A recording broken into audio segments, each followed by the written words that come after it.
Okay, let's dive right in.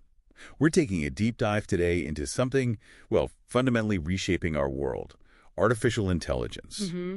We've pulled together a whole stack of sources, articles, research papers, a bunch of notes. Right. And our goal for you is really to cut through all the noise, pull out the most important insights, and just give you a well-informed shortcut to understanding AI right now. Yeah, think of it as navigating the landscape of AI with some guides who've, been digging through the map already. Exactly. So we're going to Yeah. trace its journey, right, from those very first sparks of an idea, All the way back, how it actually functions under the hood, where it's making a real impact today. which is, well, almost everywhere. Right. And those, frankly, astonishing recent breakthroughs we've all been seeing. Absolutely. The pace is incredible. And of course, the big challenges and questions looming ahead. Yeah, the material really covers the whole spectrum. Foundational theories, the absolute cutting edge, and those really complex implications for society. It's a field moving so fast. Highlighting those core concepts and, the recent shifts is pretty key. Okay, so let's start right at the beginning then. What exactly are we talking about when we say AI? So at its core, AI is about building machines, software systems that can do tasks we normally associate with human intelligence. Like what kind of tasks? Well, things like learning, making decisions, understanding language, perceiving their environment, solving problems. It uses algorithms, data, and, well, a lot of compute power to get there. And it's not just about programming a computer to do one very specific thing over and over, right? There's this critical element of learning involved. That's really the differentiator. Yeah. Instead of just following a totally rigid set of instructions, AI systems learn from experience. They learn from examples. So they get better over time. Exactly. Their performance improves as they interact with more data.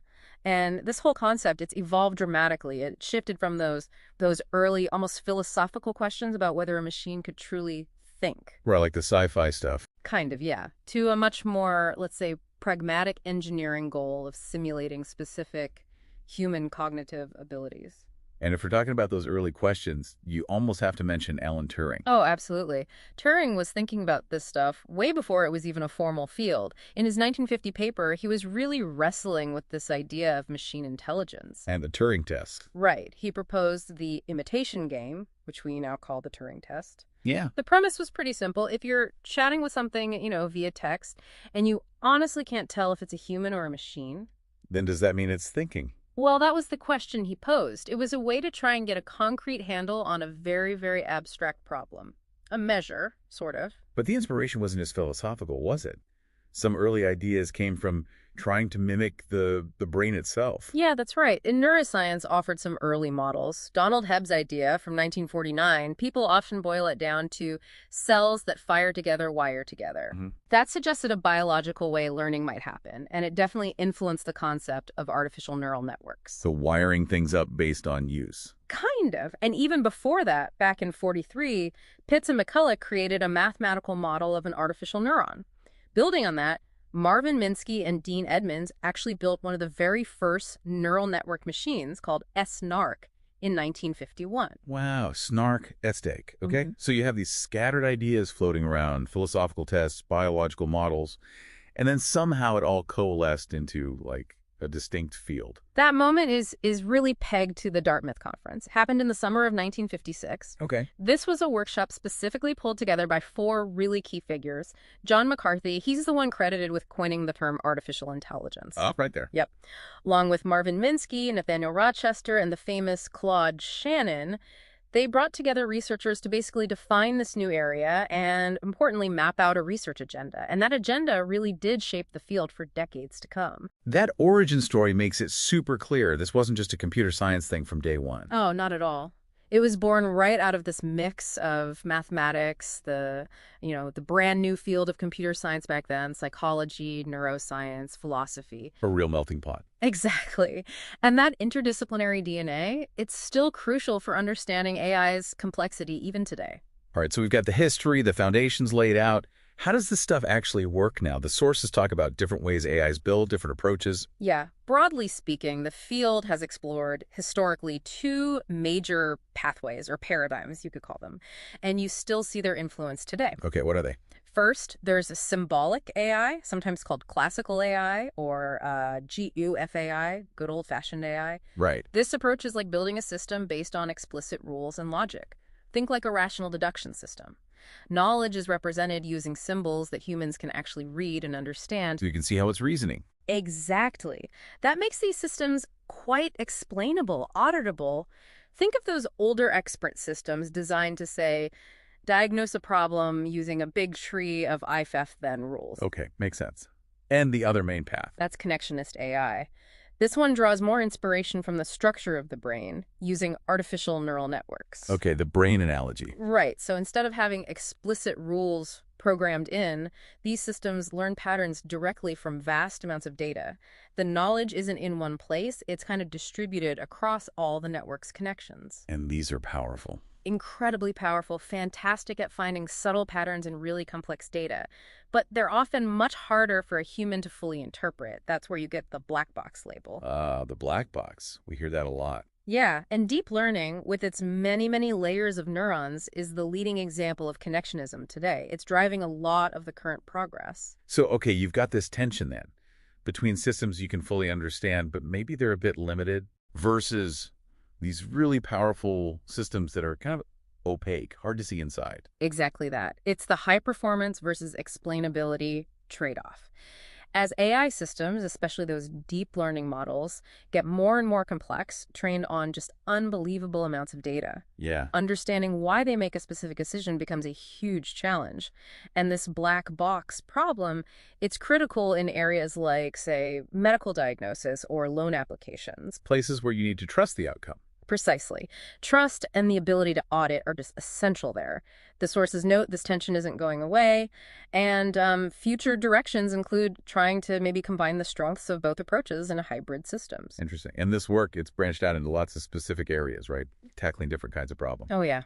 These are the subfields you hear about constantly. Machine learning, or ML, is probably the most central one right now. Okay, ML. The core concept there is building systems that improve the performance on some task with experience, using data, without being explicitly programmed for every single possibility. Got it. What are the main flavors of ML people should know? Well, the most common are supervised learning. That's where you train a model on labeled data, so pairs of inputs and their known correct outputs.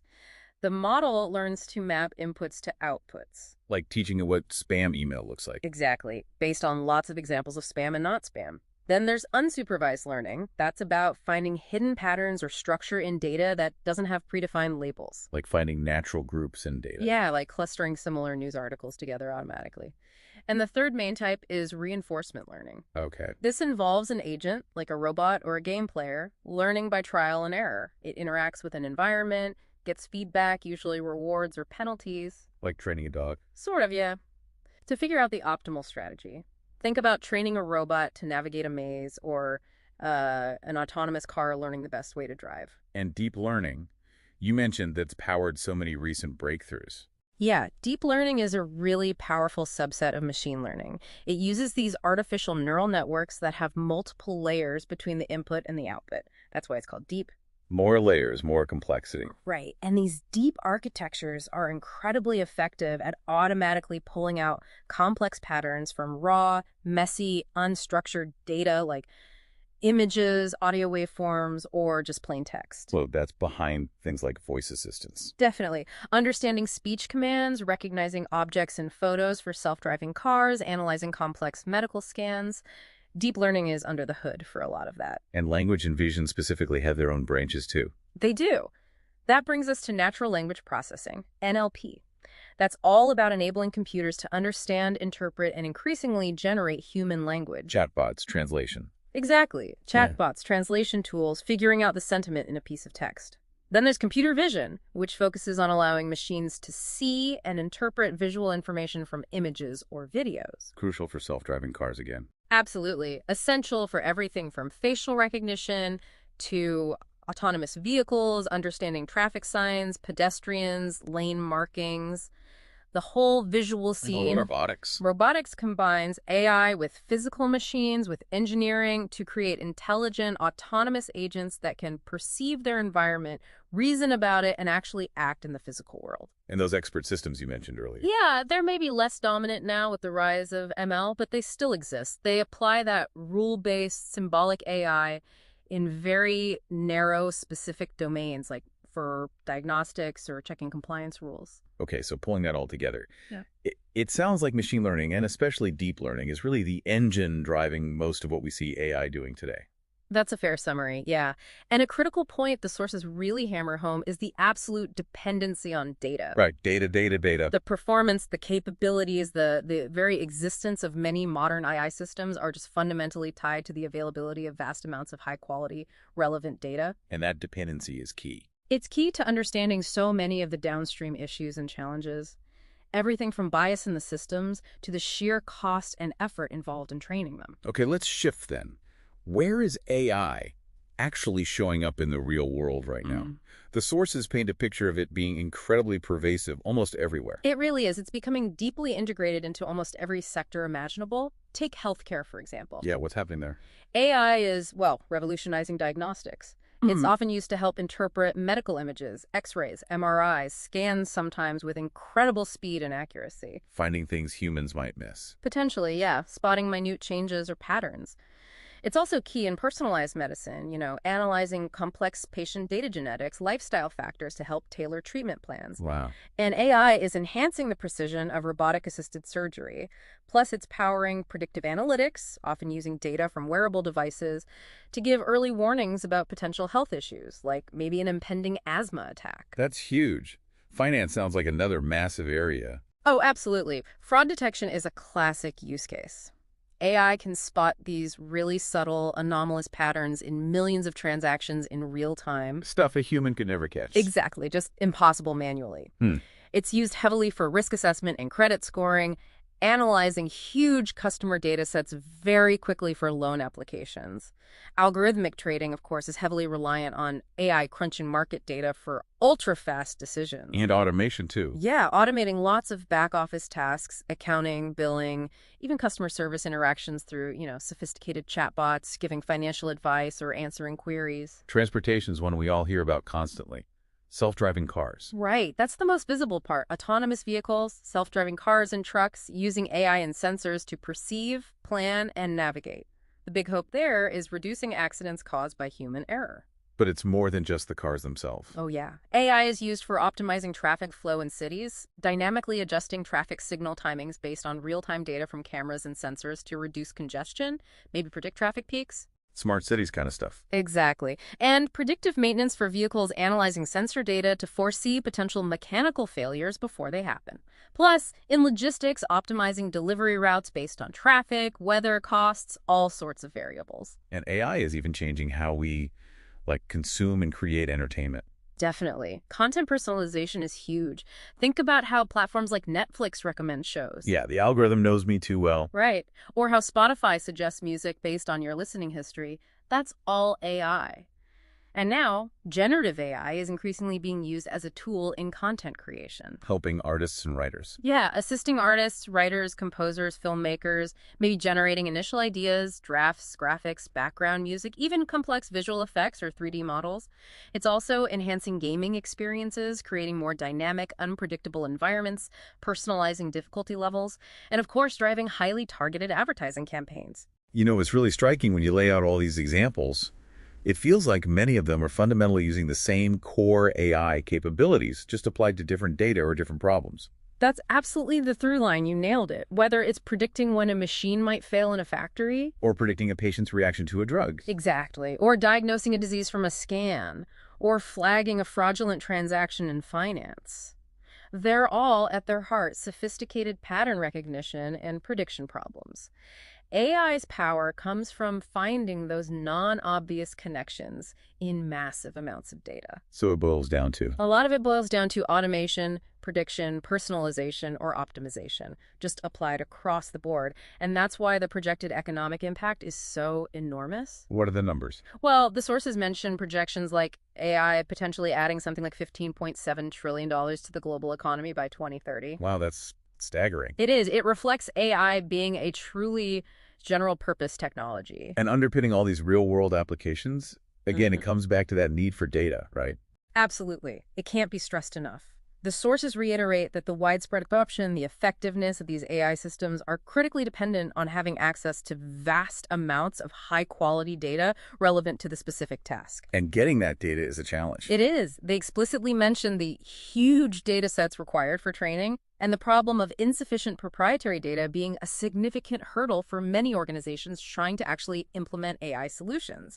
And this data dependency, it's just inextricably linked to all those concerns about privacy, security, and bias we need to talk about. Okay, let's talk about the speed of change, because specifically looking at just the last couple of years, say, 2022 rolling into 2025, it feels like things just went into hyperdrive. They absolutely did. I mean, the explosion of large language models, LLMs, and generative AI has just been the defining feature of this period. ChatGPT bursting onto the scene. Exactly. The public launch of ChatGPT in late 2022 was a total landmark event.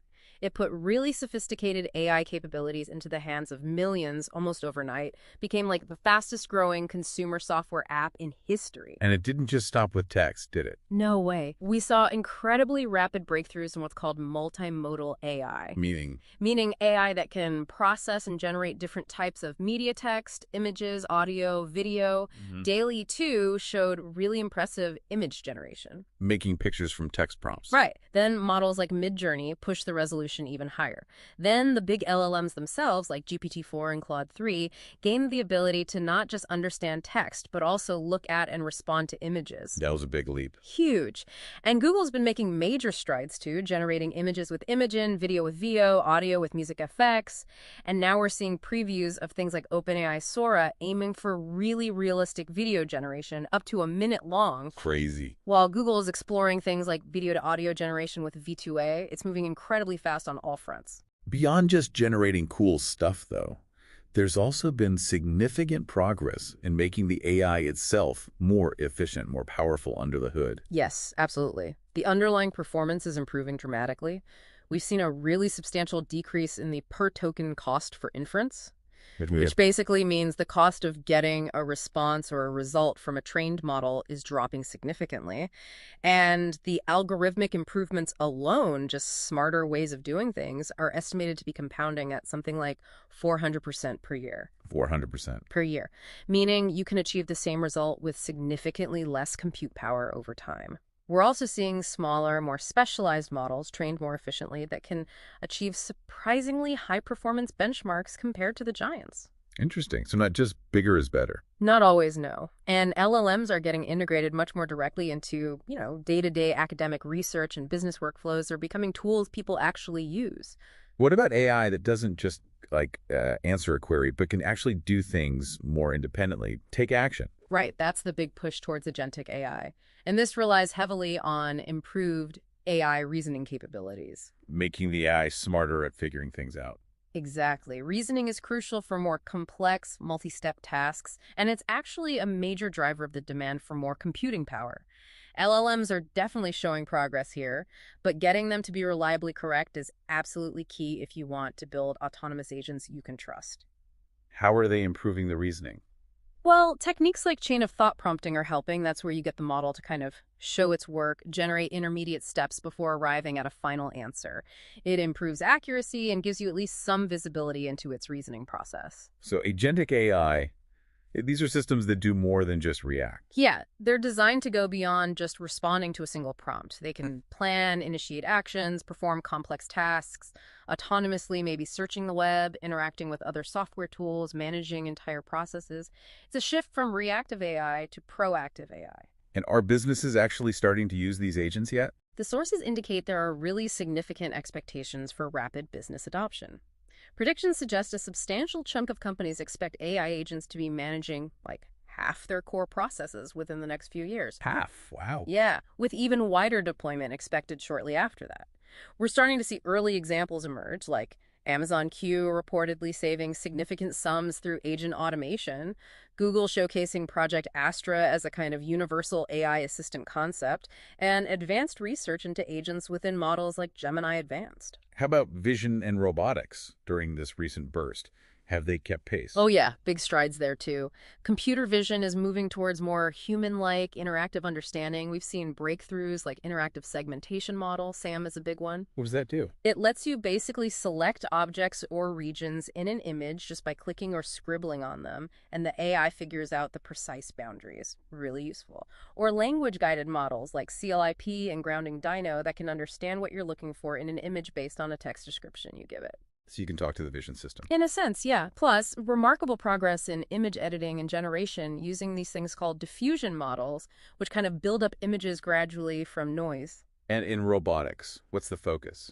The focus is definitely on creating more autonomous and versatile physical systems. We're seeing really interesting work on multi-robot collaboration, advanced techniques for active mapping and exploration, letting robots build maps as they explore unknown areas, and significant progress in robot learning and manipulation. Like teaching robots new skills. Exactly. Teaching robots complex physical skills through data and simulation, not just explicit programming. There are examples of teaching robots to play piano, perform complex two-handed tasks, grasp multiple objects at once. Google's work here is notable things like AutoORT for coordinating multiple robots, Aloha Kapha Unleashed, demonstrating complex two-arm manipulation learned from human demonstration. It's pushing the boundaries of what robots can do autonomously. And humanoid robot locomotion is a huge area of active research, too. And reinforcement learning, which you mentioned earlier. How has that evolved with all these LLMs and vision models popping up? Yeah, RL is still incredibly powerful for teaching systems sequential decision-making, learning through trial and error. A really significant trend now is integrating these powerful large language models and vision language models into the RL agents. How does that help? Well, the LLMs can provide the agents with a kind of common sense background, world knowledge, maybe even help with planning complex sequences of actions or figuring out good reward signals to guide the learning. This helps address some classic RL challenges like needing tons of prior knowledge or struggling with really long-term goals. So the LM acts like a knowledgeable guide for the RL agent. Kind of, yeah. You can use these big foundation models as sort of world models to help the agent simulate possibilities or maybe identify higher quality learning trajectories to explore. There's also growing work on explainable DRL, trying to peek inside the RL agent's brain to see why it's making certain decisions. Making RL less of a black box, too. That's the goal. And RL from human feedback, or RLHF, has become absolutely essential. That's the technique used to align the outputs of powerful models like LLMs with what humans actually prefer, making them more accurate, helpful, less prone to saying harmful things. And there are also advancements in multi-agent RL, where you have multiple AI systems learning together, either cooperating or competing.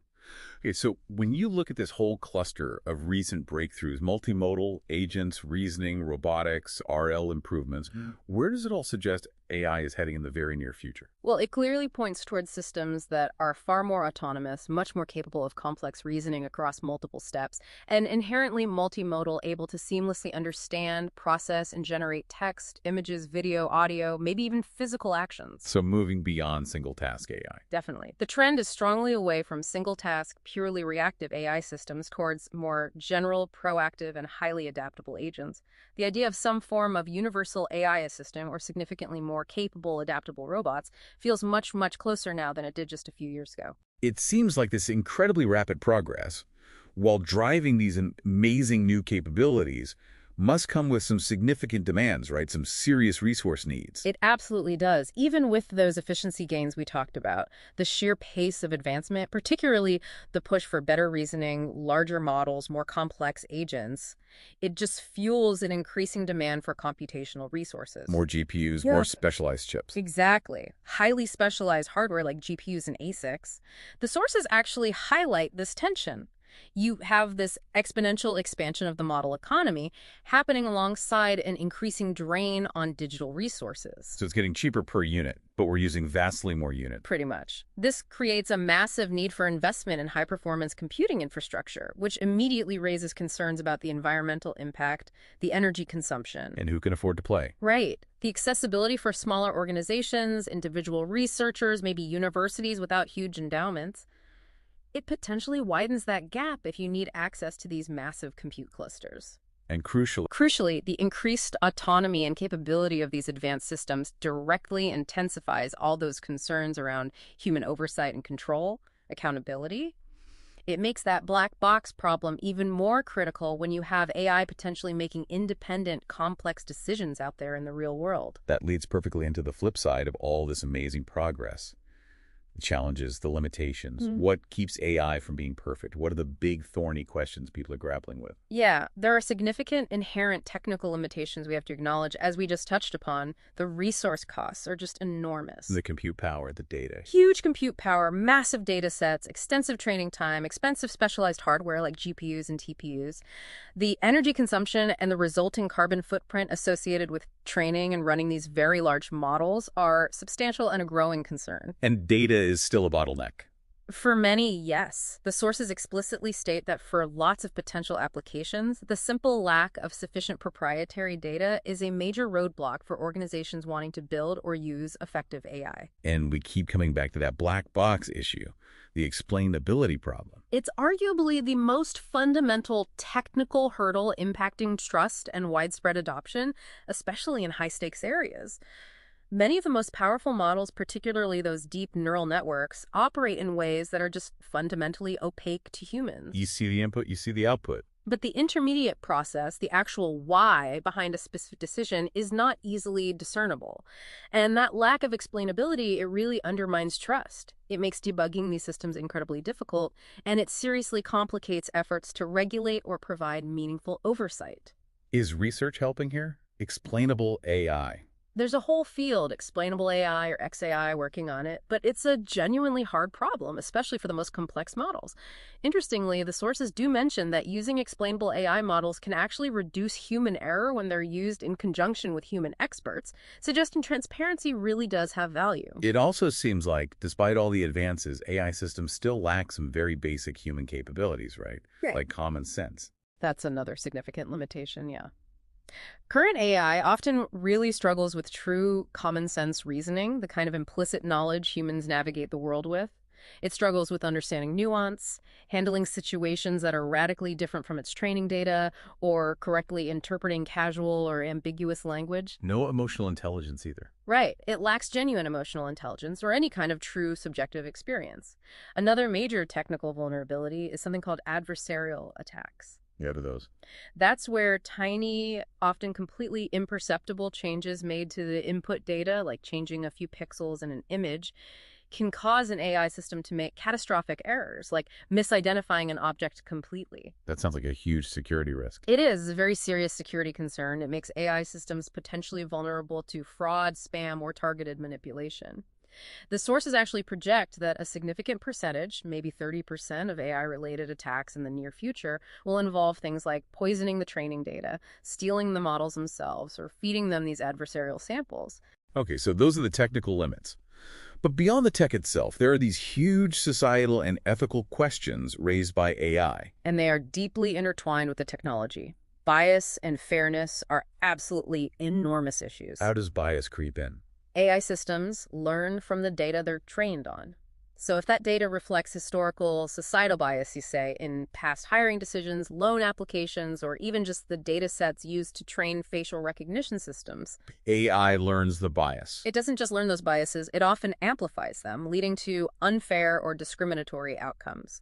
We've seen examples in biased hiring tools, learning algorithms, facial recognition performing poorly on people with darker skin tones. It can perpetuate and even worsen existing inequalities. This requires really careful attention to data collection, model auditing, and fairness metrics. Privacy is another constant concern, especially with all that data needed. Yes, absolutely. AI often requires access to vast amounts of data, and much of that can be personal and sensitive.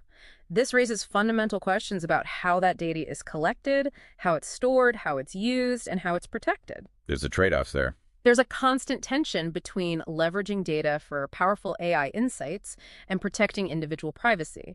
And this connects directly to the use of AI and surveillance technologies, raising further ethical questions about security versus privacy. And if an AI makes a bad decision, maybe causes harm, who's on the hook? Who's responsible? That's the incredibly complex issue of accountability and liability. When an autonomous system, maybe a self-driving car or medical diagnosis system, causes harm or makes a critical mistake, figuring out legal responsibility is extremely difficult with our current frameworks. Especially as they get more autonomous. Exactly. It becomes even more complicated as AI systems gain increasing autonomy and make decisions without direct human input in the loop. What about jobs? That's always a big worry. Job displacement is another major societal concern, yes. The automation of routine tasks, both physical and cognitive, inevitably impacts various industries and workforces. It raises serious questions about economic inequality, the future of work, and the need for workforce adaptation and retraining, especially for those without strong tech skills. And the potential for misuse. Right. AI can be an incredibly powerful tool, but it can also be exploited for malicious purposes. Think sophisticated cyber attacks, generating highly convincing deepfakes to spread misinformation or manipulate opinions, enabling unprecedented levels of surveillance.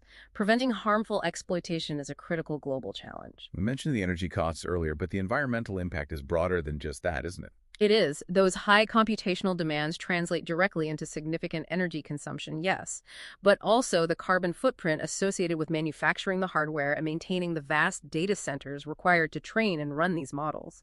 Developing more energy-efficient AI algorithms and promoting sustainable practices in the field is becoming increasingly important.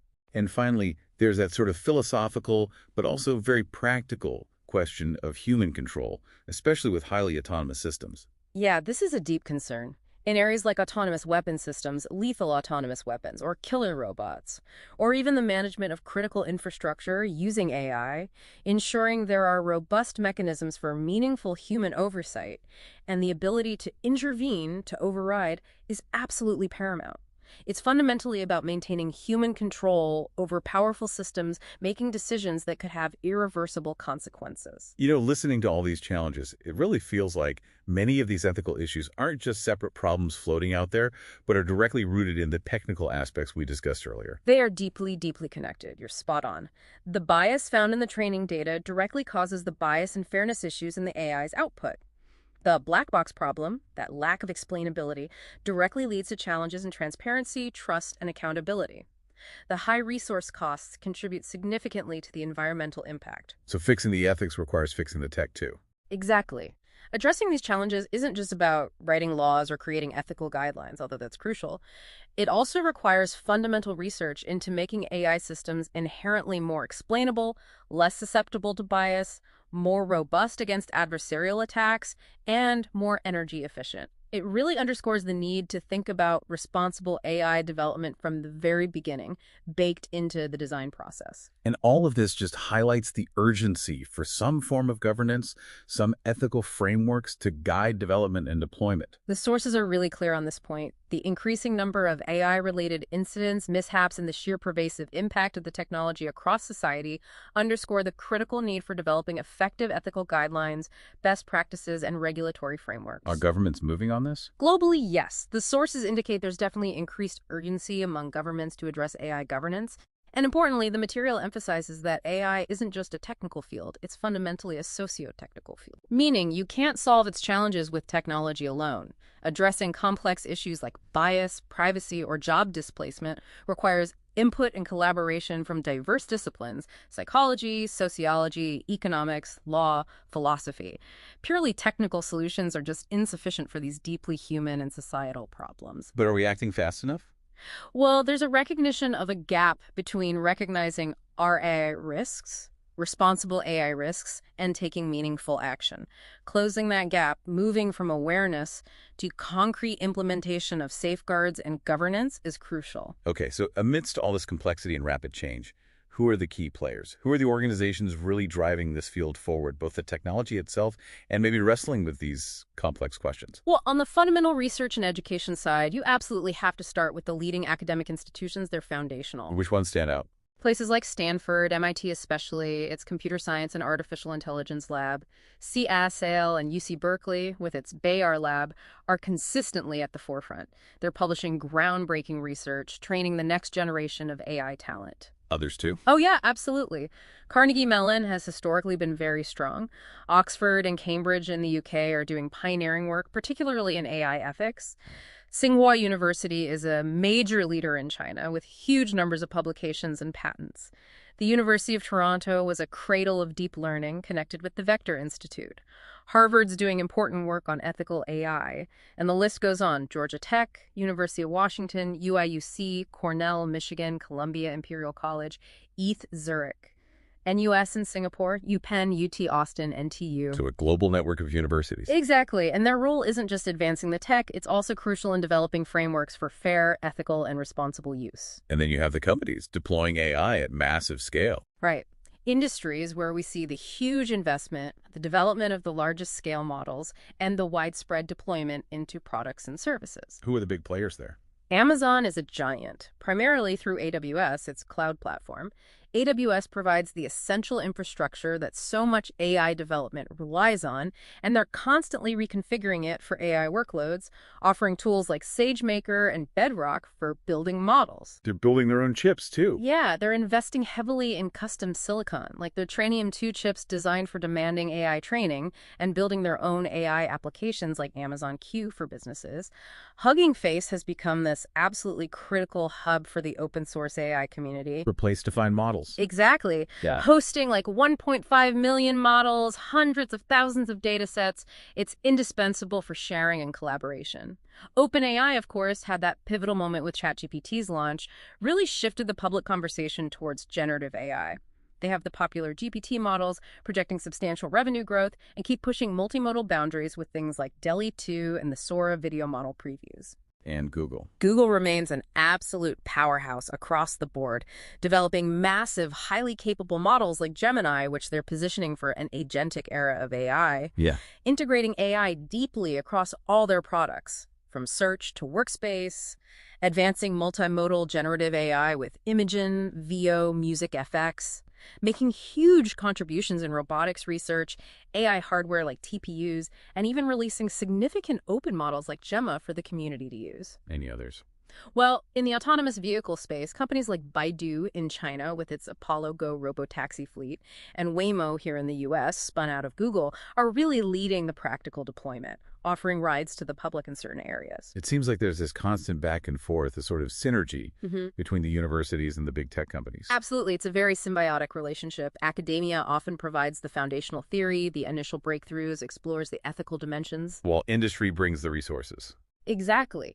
Industry brings the vast resources, the enormous compute power, the massive data sets, the huge private investment required to train these gigantic models and deploy solutions at a global scale. But there's a trend of researchers moving.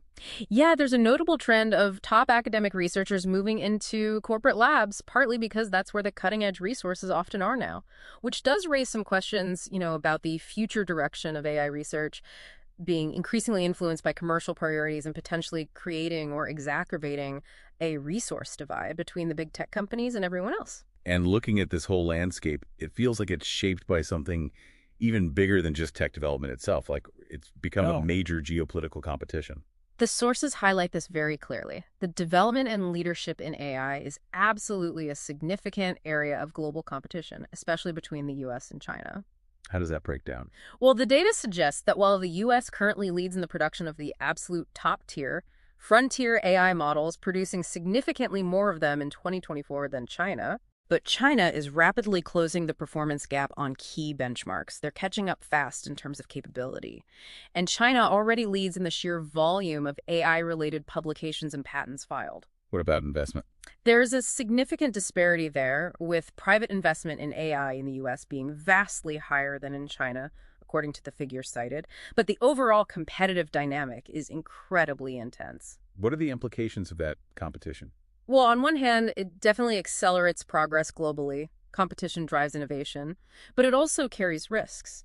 It could potentially lead to fragmentation in global standards, different approaches to ethics and regulation, maybe barriers to data sharing. And national security. Oh, it's profoundly influencing national security strategies. Thinking about AI and cyber warfare, autonomous military systems, intelligence gathering, it's a key factor. The sources even mention the unknown nature of U.S. export controls on advanced AI hardware as a factor, adding uncertainty and potentially impacting global tech advancement and collaboration. It really is remarkable how much ground AI covers. From those, abstract, early philosophical ideas to now profoundly impacting global economics, daily life, even international security. Yeah, the sources definitely paint that picture. A field that started with these deep questions about thought and intelligence is now just a relentless driving force in technology, the economy, and society as a whole. And it's advancing at an accelerating, almost breakneck pace.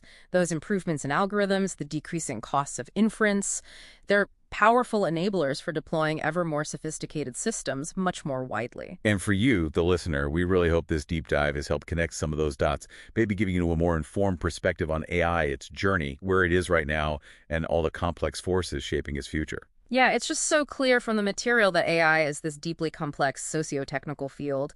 It's never just about the algorithms in isolation. It's always about its interaction with people, with institutions, with society. And the human element is key. Absolutely.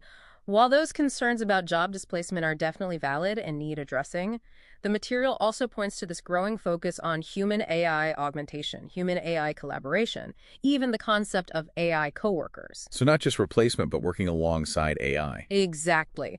Systems designed specifically to collaborate with and enhance human capabilities, not just replace them. This suggests a future trajectory that requires significant human adaptation and learning alongside the technological development. And it really necessitates building AI systems with that collaboration explicitly in mind. So ultimately, the future success and the beneficial impact of AI isn't solely determined by how powerful or efficient the technology itself becomes. Precisely. It depends fundamentally on how effectively we, collectively as a society, navigate all these complexities we've talked about. How well we prioritize ethical considerations, how we ensure robust and adaptive governance, and how we foster effective, safe human AI collaboration. And governance is critical. The sources really underline the critical need for proactive, comprehensive governance. And given AI's global nature, international cooperation on policy is going to be essential. As the sources note, there's that recognized gap between understanding the risks and taking decisive, meaningful action. And that gap really needs urgent attention, given the escalating pace and pervasive impacts. Maybe the most important challenge ahead when you really think about it isn't just about building smarter and smarter machines, but maybe it's about building a smarter, more responsible, more adaptable human ecosystem around them.